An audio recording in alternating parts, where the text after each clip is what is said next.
RSS के 100 वर्ष पूरे हो चुके हैं और 100 वर्ष पूरे होने पर हमने कई वीडियोज़ बनाए हैं और आरएसएस का जो झूठ है उसका पर्दाफाश किया है। साथ-साथ बंकिम चंद्र को लेकर जो विवाद था, वंदे मातरम को लेकर, उस पर भी हमने कई वीडियोज़ बनाए। सरकार ने निर्देश जारी किए हैं कि जो वंदे मातरम में पहले एक ही छंद गाया जाता था और 5 छंद नहीं गाए जाते थे। इसके पीछे जो वजह थी, पिछले वीडियो में हमने बताया था, लेकिन आज उसे फिर चर्चा करेंगे। अब 6 के 6 छंद गाना अनिवार्य कर दिया गया है। मोहन भागवत फिर चर्चा में है। लोगों से अपील कर रहे हैं, बांग्लादेश के हिंदुओं से एकजुट होकर लड़ने की अपील कर रहे हैं। साथ-साथ 19 से 25 वर्ष के बीच शादी करने की बात कर रहे हैं और कम से कम 3 बच्चा पैदा करने की बात है। फ़िल्म सितारों के बीच अभी जा रहे हैं और कह रहे हैं कि अब संघ के सरसंघचालक जो होंगे ब्राह्मण होना ज़रूरी नहीं है। अब तक एक को छोड़कर, रज्जू भैया को छोड़कर सारे जो सरसंघचालक थे वो ब्राह्मण नहीं, चित्पावन ब्राह्मण है। इसके साथ-साथ ये भी कह रहे हैं कि सावरकर को भारत रत्न देना चाहिए। किस बात के लिए? माफ़ीनामे के लिए या कुछ और? ये तमाम पहलुओं पे चर्चा होगी। बहुत दिनों बाद शमसुल इस्लाम साहब फिर हमारे साथ मौजूद हैं, लगातार आप सुन रहे हैं और इन तमाम पहलुओं पर फिर चर्चा होगी। फ़िल्म सितारों के बीच मोहन भागवत, ये भी एक दिलचस्प है और जो 3 बच्चे पैदा करने के लिए कर रहे हैं, तो क्या स्त्रियाँ सिर्फ़ बच्चा पैदा करने के लिए हैं कि उनके भी राइट्स हैं, वो उनके अलावा और कुछ करेंगी? ये तमाम कई मसले हैं जिसपे चर्चा बेहद ही ज़रूरी है। शमसुल साहब आज हमारे साथ हैं, चलते हैं सीधे उनके पास और विस्तार से इस पे चर्चा करते हैं। जी सर, जी, जय जी, भीम सर। बहुत धन्यवाद। जय भीम, इनकलाब ज़िंदाबाद जनाब। तो ये रोज़ आपने कुछ ऐसा छोड़ देना है, कुछ ऐसी बात कर देनी है कि जिसमें जो इस देश के लोगों की जो ज्वलन समस्याएँ, जो उनकी ज़िंदगी से जुड़े हुए सवाल हैं, महँगाई, बेरोज़गारी, हेल्थ सर्विसेज़ का अभाव, एजुकेशन, बेरोज़गारी, उस सब पर चर्चा ना हो। कुछ नया आपने शगुफ़ा छोड़ देना है। तो ये शगुफ़ों वाली सरकार है, ये हेडलाइन में बने रहने वाले शासक हैं। तो हम केंद्रित करेंगे अभी जो सावरकर साहब को जो अ, भारत जी, रत्न देने का जो आदेश दिया है मोहन भगवत जी ने, और वो आदेश तो माना ही जाएगा। तो हम उसी पर केंद्रित करेंगे।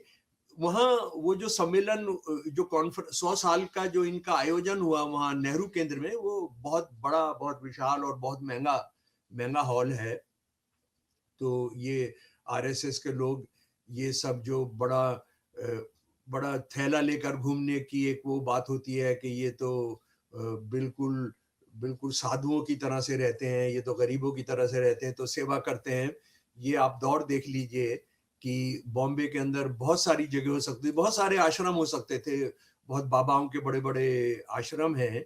उसमें ये नहीं करके एक बहुत एयर कंडीशन, बहुत ही शानदार, बहुत पॉश एक हॉल के अंदर उन्होंने किया। और उसकी हम इसके पूरे मुद्दे पर आने से पहले एक दो चीज देखने की, समझने की बहुत ज्यादा जरूरत है, बल्कि वो मैं आपके ध्यान में लाना चाहता हूं दोस्तों। एक तो ये है कि इसमें दो मुसलमान एक्टर आए, हुँ, एक सलमान खान और एक राशिद वारसी साहब। तो सलमान खान साहब जो है, किस किस के मुजरिम है वो समझ लीजिए। 5 साल की उनको सजा हो चुकी है काले हरण को मारने के लिए। 5 साल की सजा है, वो बेल पर है जी। उसके बाद उनको उन पर जो दूसरे दूसरे मुकदमे हैं, वो 5 से 6 मुकदमे हैं। और एक और बात यह है कि ये जो मुकदमा किया गया है, ये राजस्थान के उन लोगों ने किया है जो जो पशुओं को, जो जानवरों को जिंदा रखने के लिए अपनी जानें तक दे देते हैं। ये हमारे हमारे बिश्नोई नागरिक समाज लोग। के जी, जी, ये हमारे विष्णुई समाज के लोग जो हैं, तो ये वहां पर एक बड़े बड़े पार्टिसिपेंट के तौर पर मौजूद थे। और दूसरी बात यह है, ये जिस जिस शादी का नतीजा है, वो लव जिहाद का नतीजा है। इनकी इनकी जो माँ है, वो एक हिंदू ब्राह्मण माँ से इनके पिताजी ने शादी की थी। और उसके बाद कितने बच्चे, चार पांच बच्चे हैं उनसे हुए। और उसके बाद उन्होंने एक और सोने पर सुहागा ये है कि इनके जो वाली साहब हैं, इनके जो पिताजी हैं, फिर उन्होंने दूसरी शादी की है बुढ़ापे में। यानी वो मुसलमानों के खिलाफ एक से ज्यादा शादी करते हैं, ये करते हैं, अय्याशी करते हैं, खूब बच्चे पैदा करते हैं। इनके भी 4 बच्चे हैं इनके पिताजी के। और उसके बाद दूसरी शादी भी उन्होंने की है, हेलन जी से की है। उससे पहले सुशीला जी से उनकी शादी हो चुकी है। ये सब आरएसएस के मोहन भगवत के लिए कोई मुद्दा नहीं है। यानी और अपने अरशद वारसी का देखेंगे, उन्होंने भी एक लव जिहाद किया हुआ है। वो एक ईसाई लड़की से उन्होंने शादी किया।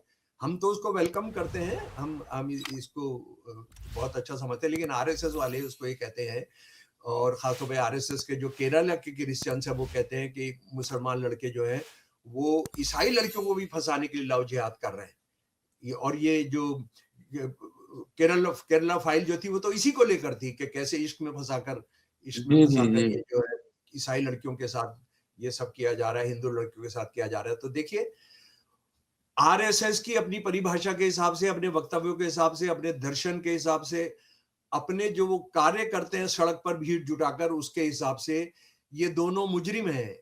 ये दोनों मुजरिम है लव जिहाद के, उस तरह की जिंदगी से निकल कर आते हैं। इन पर काले हिरन को जो काफी काफी पूजने, जिसको पूजा जाता है, उसको मारने के, उसके कातिल है ये। वो ये कह रहे हैं मैं नहीं हूं, लेकिन वो उनको 5 साल की सजा हो चुकी है। तो इसका मतलब बहुत साफ है कि आम मुसलमान, जो गरीब मुसलमान है, उसको आप कहेंगे कि तू भारतीय नहीं है, तू जो है तू बाहर से आया हुआ है, तू विदेशी है। उसके बाद आप ये कहेंगे कि अगर उसको 5 रुपए देना है रिक्शे वाला मुसलमान तो उसको 4 रुपए दो। फिर उसके बाद एक टोपी वाला मुसलमान है तो उसको गोली मारो, उसको गोली मारने का आप जो है प्रैक्टिस करिए। लेकिन पैसे वाले मुसलमान जो है वो आरएसएस को हमेशा पसंद है। जैसे जब ये हमारे चीफ मिनिस्टर आसाम का, जब वो 5 रुपए को 4 रुपए देने की बात हुई थी, और उसके बाद ये आया उनका जो वीडियो आया कि वो मुसलमान को बनाकर वो गोली चला रहे हैं, तो मैंने तब भी कहा था कि अगर वाकई में इस्लाम से और मुसलमानों से इतनी नफरत है तो आप सबसे पहले ये करिए कि उस पेट्रोल पंप पर मत जाइए जहां से ईरान से या सऊदी अरबिया से या कतर से या कुवैत से तेल आया है। ये बोलना चाहिए कि हम ये वाला तेल नहीं लेंगे।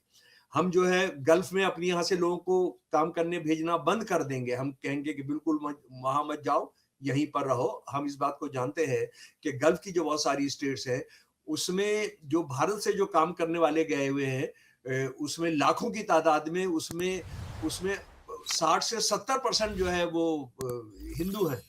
तो वो भी आप बंद कराइए। लेकिन बात यह है कि गरीब मुसलमानों के लिए कोई रोने वाला नहीं है, तो आप भी वो करते हैं। पर अमीर मुसलमान आपको पसंद है। अब जरा सा हम सावरकर साहब को सलमान खान प्रधानमंत्री से मिले थे पहले। हाँ, खूब मिलते रहते हैं, वो तो बहुत बहुत करीबी दोस्त हैं। यानी अमीर मुसलमान आरएसएस को बहुत प्यारा है। गरीब मुसलमान के लिए, क्योंकि वो जो है मलेच्छ हैं, ये मलेच्छ नहीं है, ये तो उनके साथ बैठते हैं। इनके साथ तो मोहन भगवत जी की कोई बहुत करीबी रिश्तेदार बच्ची है जिसने मुसलमान से शादी की थी, वो इन पर लागू नहीं होता है। वो जो है मुसलमानों के साथ रोटी बेटी का रिश्ता इनके लिए जायज है। बाकी कोई मुसलमान, शाहनवाज हुसैन, मुख्तार अब्बास नकवी, जी सब वो मंजूर है। लेकिन आम जो मुसलमान है, जिनको मैं ये कहता हूं कि सारे बुद्ध मत से वो बदलकर वो मुसलमान बने थे, और वो कोई हिंदू धर्म में तो उनको लिया ही नहीं जा सकता था, क्योंकि तो मलेच्छ थे, तो बौद्ध थे वो सारे। ये और उनको आप बंगाल के अंदर तो नेरे कहते हैं सारे मुसलमानों को जलील करने के लिए। नेरे का मतलब गंजा। जो साधु, जो भिक्षु थे, बौद्ध भिक्षु थे, वो सब गंजे रहते थे। तो उनको एक स्लैंग के तौर पर उनको कहा जाता था नेरे। तो वो मुसलमानों के लिए भी आज भी नेरे शब्द इस्तेमाल होता है, यानी मलेच्छ। यानी तुम जो है तुम हमारे बराबर के इंसान नहीं हो। तो खैर हम आते हैं भाई अपने जनाब हमारे वीर सावरकर साहब पर। तो दे दें, ये इनको मिलेगा, ये इनको आप देखेंगे कि ये भारत रत्न मिलेगा। लेकिन मेरा ये कहना है कि अगर भारत रत्न इनको दिया जाता है सावरकर साहब को, तो फिर जिन्ना को भी दिया जाए। जिन्ना को क्यों दिया जाए?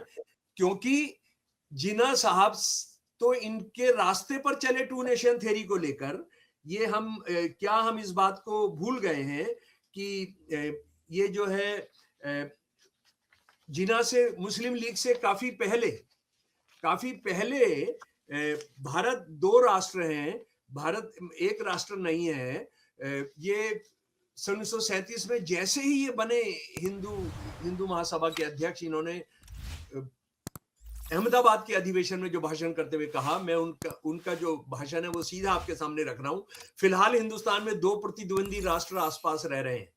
कई अपरिपक्व राजनीतिज्ञ यह मानकर गंभीर गलती कर बैठते हैं कि हिंदुस्तान पहले से ही एक सद्भावपूर्ण राज्य के रूप में ढल गया है, या सिर्फ हमारी इच्छा होने से इस रूप में ढल जाएगा। आज ये कतई नहीं माना जा सकता कि हिंदुस्तान एक एकता में पिरोया हुआ और मिला जुला राष्ट्र है, बल्कि इसके विपरीत हिंदुस्तान में मुख्य तौर पर दो राष्ट्र हैं, हिंदू और मुसलमान। सन 1937 में जनाब वो ये कह दे रहे हैं, सन 1937 में। और सन 1940 में मुस्लिम लीग प्रस्ताव पास करती है। और यही वजह थी कि जब बाबा साहब ने इस सब की व्याख्या की, तो बाबा साहब ने इस बात को बहुत साफ लिखा पार्टीशन पर, जो उनकी किताब है, जो सन 1940 में उन्होंने लिख दी मुस्लिम लीग की डिमांड पर, और हिंदू महासभा के हमको हिंदू राष्ट्र बनाएंगे, और मुस्लिम लीग का कि हमको मुसलमानों के लिए अलग से पाकिस्तान चाहिए, होली प्लेस चाहिए। बाबा साहब ने लिख दिया था। ये बात भले ही विचित्र लगे, लेकिन एक राष्ट्र बनाम दो राष्ट्र के प्रश्न पर मिस्टर सावरकर और मिस्टर जिन्ना के विचार परस्पर विरोधी होने के बजाय एक दूसरे से पूरी तरह मेल खाते हैं। दोनों ही इसे स्वीकार करते हैं, और न केवल स्वीकार करते हैं बल्कि इस बात पर जोर देते हैं कि भारत में दो राष्ट्र हैं, एक मुस्लिम राष्ट्र और दूसरा हिंदू राष्ट्र। और बाबा साहब बता रहे हैं, और लेकिन इससे भी बात आगे जो ज्यादा गंभीर है वो ये है, सावरकर इस तरह की व्याख्या करके ये भी कह रहे हैं कि वो अलग राष्ट्र है, लेकिन उनको भारत में ही रहना होगा, हिंदू राष्ट्र में ही रहना होगा, नंबर 2 का नागरिक बनकर। मुस्लिम राष्ट्र को सावरकर के हिंदू राष्ट्र के अधीनस्थ रहकर सहयोग करना होगा। तो बाबा साहब ये भी कह रहे हैं कि जब आप ये लागू करेंगे, ये थोपेंगे मुसलमानों पर, तो आप गृहयुद्ध करवाएंगे। गृहयुद्ध होगा ही होगा, क्योंकि आप कह रहे हैं कि हिंदू अलग राष्ट्र है, तो इसका मतलब मुसलमान अलग राष्ट्र है। और लेकिन मुसलमान अलग राष्ट्र होकर उनको अलग रहने की जगह नहीं दी जाएगी, उनको आपके हिंदू राष्ट्र के गुलाम बनकर रहना होगा। अच्छा, आरएसएस और जिन्ना, आरएसएस और मुस्लिम लीग और सावरकर और जिन्ना की यही एकता नहीं है। दूसरी एकता जो मैं आपको बताना चाहता हूं, अच्छा एक चीज जो मैं शुरू में रखना चाहता था, जरा सा मुझे याद आया, मुझे लग रहा है उसका मैंने जरूर जिक्र करना चाहिए, कि हमारे बहुत सारे लोग और बहुत सारे जो कांग्रेसी लोग भी हैं, जो प्रगतिशील इतिहासकार हैं, प्रगतिशील कम्युनलिज्म पर लेखक हैं, विद्वान माने जाते हैं, वो हमेशा से ये आर्गू करते हैं कि आरएसएस और हिंदू महासभा दो अलग अलग संगठन है, इनमें बहुत अंतर है, बहुत विचारधारा का अंतर है, वो अलग तरीके से सोचते हैं, ये अलग तरीके से सोचते हैं, उनका काम करने का तरीका अलग है, ये सब बकवास चलती रहती है। आज ये फिर साबित कर रहा है, ये जो 10 तारीख को जो सम्मेलन हुआ बॉम्बे के अंदर, उसमें मोहन भगवत ने आरएसएस के सर्वसर्वा के तौर पर एक बार फिर बता दिया कि हिंदू महासभा उनको बहुत प्यारी है, सावरकर उनको बहुत प्यारा है, और हिंदू महासभा और आरएसएस के अंदर कोई अंतर नहीं है। देखिए, जरा गौर से समझिए इनके घुटने टेकना। और ये बंदा महाराष्ट्र में गया तो महाराष्ट्र की बात कर रहा है, एक जो इमोशनल इश्यू है वो आवाज उठा रहा है। ये कलकत्ता के अंदर ये भाषण नहीं करता है, ये दिल्ली में आके नहीं करता है मोहन भगवत, ये पंजाब में जाके नहीं करता कि सबको दे दो। वो वहां क्या कर रहा है कि जो मराठीवाद है, मराठी जो भावनाएं हैं, और ये मानकर के सारे मराठी जो हैं, सारे मराठी मानुष जो हैं, वो सावरकर को पसंद करते हैं, जो एक बहुत बड़ा झूठ है, जो महाराष्ट्र के ऊंची जाति के हिंदुओं ने फैलाया हुआ है। ये इसने, आप देखिए क्या कर रहा है, ये मांग नहीं कर रहा है कि हेडगेवार को भारत रत्न दे दो, डॉक्टर रतनलाल। ये मांग नहीं कर रहा है बंदा कि गोलवलकर को आप भारत रत्न दे दो। ये मांग कर रहा है, ये मांग कर रहा है कि अब सावरकर साहब को दे दो। सावरकर साहब और जिन्ना साहब की जो दूसरी दूसरी बहुत बड़ी एकता है, क्या क्या ये देश भूल जाएगा? क्या ये देश सवाल नहीं करेगा कि सन 1942 के अंदर जब कांग्रेस की जो सात सात जगहों पर सरकारें थी उनको भंग कर दिया था अंग्रेजों ने, तो सिर्फ दो ऑर्गेनाइजेशन थी जिनको काम करने का राजनीतिक तौर पर जिनको इजाजत थी, एक था हिंदू महासभा, एक था मुस्लिम लीग, और एक कम्युनिस्ट पार्टी भी थी। कम्युनिस्ट पार्टी ने तो बाद में अपनी गलती मानी और कहा कि हमने वो बहुत गलत किया था, और ये दोनों ही मिलकर सारे देश की राजनीति चलाई अंग्रेजों के साथ मिलकर। और इनकी हालत ये थी कि इन्होंने 3 जगहों पर साझा सरकारें चलाई। साझा सरकारें चलाई कहां कहां पर? सिंध के अंदर चलाई, बंगाल के अंदर चलाई और नॉर्थ वेस्टर्न फ्रंटियर के अंदर चलाई।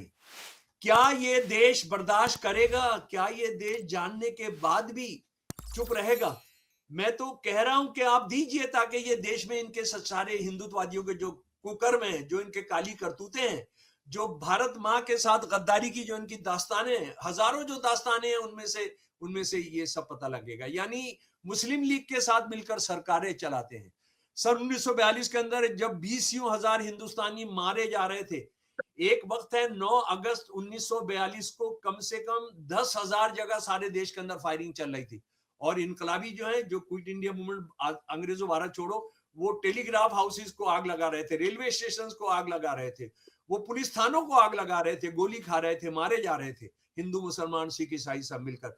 उनसे जमीन पर चलवाया जा रहा था, उनके नाक रगड़वाई जा रही थी, सिखों की पगड़ियां उतारी जा रही थी।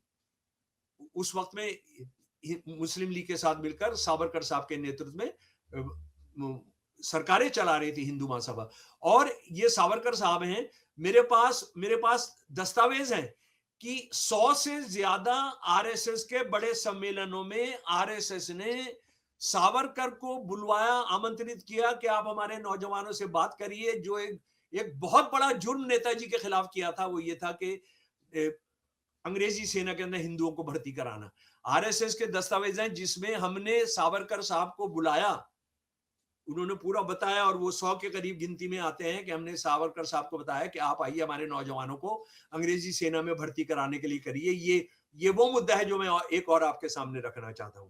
हुआ ये कि नेताजी सुभाष चंद्र बोस ने जब ये तय किया कि हम देश से बाहर जाकर एक आजादी सेना बनाएंगे और विदेशों की मदद से हम अपने देश को आजाद कराएंगे, उस वक्त में अंग्रेजों ने क्या किया? कांग्रेस पर बैन लगा दिया। बहुत सारे कांग्रेस के जो लीडर, जमीयतुल उलमा के लीडर थे, अहरार इस्लाम के लीडर थे, उनको सबको जेल में डाल दिया, क्योंकि वो उस जंग को इंपीरियलिस्ट जंग कहते थे। कांग्रेस ने नारा दिया था, एक भाई नहीं एक पाई नहीं, हम एक पाई नहीं देंगे मदद में, आर्थिक मदद में, और एक भाई नहीं देंगे। जब कांग्रेस का नारा था, ये लोग क्या कर रहे थे? सारे के सारे, मैं हिंदू महासभा के दस्तावेजों से मेरे प्यारे दोस्त बात कर रहा हूं, ये 100 से ज्यादा कैंप लगाया सावरकर साहब ने, और उसमें 1 लाख हिंदू भर्ती कराए। 1 लाख हिंदू भर्ती कराए, और 1 लाख हिंदू भर्ती कराए। मुस्लिम लीग ने 50,000 भर्ती कराए। एक और शर्मनाक बात मैं बताता हूं कि दलाली मुस्लिम लीग भी कर रही थी हिंदू महासभा की तरह से, आरएसएस के इस वीर के नेतृत्व में जो हिंदू महासभा चल रही थी। लेकिन मुस्लिम लीग ने फिर भी जो डिफेंस काउंसिल बनाई थी, वायसराय ने डिफेंस काउंसिल बनाई थी, जिन्हों ने कहा हम उसका हिस्सा नहीं बनेंगे। सावरकर साहब जो इनका डिप्टी था, जो इनका हिंदू महासभा का वाइस प्रेसिडेंट था, उसको उन्होंने वायसराय से कहा कि ये हमारी तरफ से हिंदू महासभा का रिप्रेजेंटेटिव रहेगा। और ये जो 1.5 लाख लोग भर्ती कराए, मुसलमान और हिंदू, ये वो लोग हैं। जब नॉर्थ ईस्ट से, जब आसाम की तरफ से, मिजोरम की तरफ से, नागालैंड की तरफ से, त्रिपुरा की तरफ से, जब हमारी इनकलाबी सेना, नेताजी की सेना, आजाद हिंद फौज की सेना जब वहां दाखिल हुई हथियारों के साथ और फौज लेकर आई, और उसमें जापान की सेना भी साथ थी, तो उनका कत्लेआम करने में, उनको मारने में, उनको हराने में, ये 1.5 लाख जो हिंदू मुसलमान हिंदुस्तानी थे, मुस्लिम लीग ने भर्ती कराए थे और हिंदू महासभा ने भर्ती कराए थे, उन्होंने उनका कत्लेआम किया। बात यह है कि वो लोग जो वहां से आ रहे थे, वो जगह नीची थी, और ये जो ये रोकना चाह रहे थे, ये ऊंची जगह पर पहले से ही पड़ाव लिए हुए थे, तो उनको बहुत बड़े पैमाने पर कत्लेआम हुआ, बहुत बड़े पैमाने पर। और उसके बाद अंडमान निकोबार में हम जानते हैं किस तरह से कत्लेआम किया गया। तो ये सारे के सारे कौन लोग थे कत्लेआम करने वाले? अंग्रेजों ने इसके लिए बड़ी शातिराना तरीके से क्या किया था, अफसर तो अंग्रेज था लेकिन सारे लड़ने वाले वो मुस्लिम लीग और हिंदू महासभा के जरिए भर्ती कराए हुए लोग थे। तो आप और उनके उनके दस्तावेजों से अगर आप पढ़कर सुनना चाहते हैं तो ये इतने ज्यादा हैं। और मैं चाहता हूं कि इसको सावरकर साहब को जो है वो भारत रत्न मिले और ये सारे दस्तावेज निकलकर सामने आए। और सच बात यह है, सावरकर आज यूनिवर्सिटीज में पढ़ाए जा रहे हैं। तो मैं निवेदन करता हूं कि सावरकर के जो 5 अध्यक्षीय भाषण है, कहां अध्यक्षीय भाषण है, जनाब अहमदाबाद, मदुराई, भागलपुर, कलकत्ता, कानपुर, इनके जो भाषण है उस भाषण को सारी यूनिवर्सिटीज के अंदर पढ़ने के लिए दे दिया जाए। और ये प्रांतीय हिंदू महासभा महाराष्ट्र ने ये सारे के सारे छापे हुए हैं। हमको जो एएस भिड़े जो उनके सेक्रेटरी थे, उन्होंने 1942 तक इनकी पूरी डायरी लिखी, जिसमें लिखा हुआ है कि इंग्लैंड की रानी को मशवरा दिया सावरकर साहब ने कि अगर तुम भारत छोड़कर जाना चाहते हो तो इसको आजाद मत करो, इसको सारी दुनिया के हिंदुओं का नेता जो है वो शहंशाह जो है वो नेपाल का किंग है, ये उनको देकर जाओ, ये इनको देकर जाओ, भारत को आजाद मत करो। और उसके बाद एक आखिरी बात आज की चर्चा की, सबसे बड़ी गद्दारी की दास्तान कि सावरकर साहब हम सब जानते हैं कि बहुत क्रांतिकारी थे और वो 2 कत्लों के जुर्म के अंदर वो गिरफ्तार हुए और गिरफ्तार भी बड़े नाटकीय ढंग से हुए थे। वो कूद कर भागे थे फ्रांस की एक बंदरगाह से, लेकिन फिर पकड़ लिए गए थे। और इन्होंने ये वो साहब भी हैं जिन्होंने 1857 की जंग आजादी पर एक महान क्रांतिकारी किताब लिखी थी। ये वो किताब है जिसमें उन्होंने लिखा था कि हिंदू और मुसलमानों ने, जिहादी मुसलमानों ने और हिंदुओं ने मिलकर इस देश के लिए जो लड़ाई लड़ी थी चप्पे चप्पे पर, मौलवियों ने जो हिस्सेदारी की थी उसको सलाम करते हुए उन्होंने ये किताब लिखी। लेकिन ये गिरफ्तार होते हैं और उसके बाद गिरफ्तार होने के बाद ये डर जाते हैं और ये जुलाई 1 सन 1910 को इनको दो आजीवन कारावास की सजा मिलती है। उनको 2 आजीवन कारावास की सजा का मतलब 25-25 साल, दोनों साथ नहीं चलेंगी, अलग अलग चलेंगी, यानी इनको 50 साल की सजा इनको दे दी गई। ब्रिटिश पुलिस ने इनको 4 जुलाई 1911 को अंडमान निकोबार में पहुंचा दिया। याद रखिए तारीख, 4 जुलाई 1911। अगर 4 जुलाई याद भी ना रहे, 1911 याद रखिए। और ये वहां पर इन्होंने 50 साल की सजा इन्होंने पूरी करनी थी। लेकिन हुआ ये कि 2 मई सन 1921 को इनको और इनके भाई को ट्रांसफर कर दिया गया भारत में, रत्नागिरी जेल के अंदर इनको ले आया गया महाराष्ट्र के अंदर। यानी 50 साल की सजा में से इन्होंने कितने साल रहे वहां? ये रहे 10 साल। और इनको फाइनली 6 जनवरी 1924 को यरवदा जेल से इनको रिहा कर दिया गया। जब ये रत्नागिरी जेल ले आए गए 10 साल के बाद, तो ये लगभग अंग्रेजों के मेहमान ही रहे, और अंग्रेजों की वजह से इन्होंने किताब लिखी, हिंदुत्व लिखी। उस किताब की सबसे मजेदार बात यह, मेरा रतनलाल जी ये देश नहीं जानता है, मोहन भगवत भी नहीं जानते हैं वो ये है कि ये किताब जो है कि हिंदुओं का देश है, हिंदुत्व जो है वो हमारा दर्शन है। इस किताब का लेखक का नाम जो सावरकर साहब ने लिखा, वो हिंदू नहीं लिखा, एक हिंदू नहीं लिखा एक मराठा। यानी उन्होंने अपनी जो एक क्षेत्रीय पहचान थी वो बताई। वो हिंदू अपने आप को नहीं माना उन्होंने। लेकिन बात यह है कि जो जहर घोलना चाहते थे अंग्रेजों ने, उसकी इनको पूरी इजाजत दी। तो ये जो मैं आपको बताना चाहता हूं कि ये 1911 के अंदर जो पहुंच गए, और इन्होंने पहुंचते ही वहां से माफीनामे लिखने शुरू किए। माफीनामे जो उन्होंने लिखने शुरू किए, जरा उसका सुन लीजिए। 11 के अंदर आते हैं, 1911 में आते ही इन्होंने एक माफीनामा लिख दिया। फिर 1913 में, 1914 में, 1918 में, 1920 में। एक बात मैं साफ करना चाहता हूं, वो ये है कि माफीनामा लिखना कोई जुर्म नहीं था। असल में अंग्रेजों ने अगर उनको जेल में रहते हुए कोई भी चिट्ठी लिखनी है, उसका जो फॉर्मेट था वो मर्सी पिटीशन ही था, उसका नाम ही था मर्सी पिटीशन। लेकिन सवाल यह था कि मर्सी पिटीशन में आप क्या लिख रहे हैं। ये जो मर्सी पिटीशन में लिख रहे हैं, जरा इनकी जो सबसे महत्वपूर्ण 2 मर्सी पिटीशंस हैं वो मैं आपको साथ ही में आपको बताता हूं। इनका जो पहली बड़ी मर्सी पिटीशन है उसके अंदर वो लिखते हैं, संवैधानिक मार्ग अपनाने से भारत और विदेशों में वह सभी गुमराह युवा वापस आ जाएंगे जो कभी मुझे अपना मार्गदर्शक मानते थे। मैं सरकार की किसी भी क्षमता में सेवा करने के लिए तैयार हूं, क्योंकि मेरा धर्मांतरण, मैंने जो अंग्रेजों के पक्ष में आ गया हूं, कर्तव्य निष्ठा से हुआ है। इसलिए मुझे आशा है कि मेरा भविष्य भी ऐसा ही होगा। और जरा सुनिए वीर सावरकर के लफ्ज, मुझे जेल में रखकर जो कुछ भी मिलेगा उसकी तुलना में मुझे छोड़कर बहुत कुछ मिलेगा। केवल सर्वशक्तिमान ही दयालु हो सकता है। इसलिए ये भटका हुआ बेटा सरकार के माता पिता के द्वार के अलावा और कहां लौट सकता है। अंग्रेजी में जो उन्होंने शब्द यूज किया, प्रोडिगल सन, बिगड़ा हुआ बेटा अपने माँ बाप के द्वार पर वापिस आ रहा है शर्मिंदा होकर, माफी मांगकर, तो मुझे माफ कर दो। उसके बाद जो इनका दूसरा है 30 मार्च 1930 की, जनाब 30 मार्च 1930 की, कितना सरेंडर है देखिए। यानी ये मर्सी पिटीशन तो है लेकिन ये सरेंडर पिटीशन है, घुटना टेकने का पिटीशन है।